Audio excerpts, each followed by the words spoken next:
చక్కనమ్మ పైడి బొమ్మ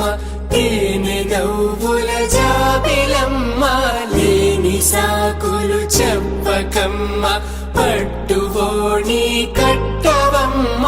నాన్నయదపై నిన్నటిదాకా అల్లరి ఆటలు ఆడినా చిన్నారి తల్లి లేత భుజములు నేడు చీరలు మోయునా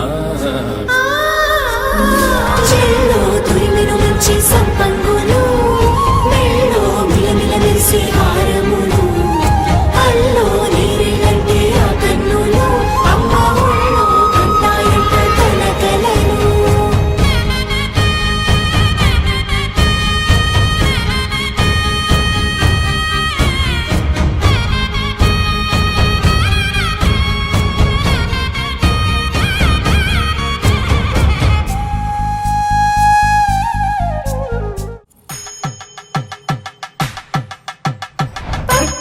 కాంచి అని కనిపెట్టు తల్లి కామాక్షి పంపించేది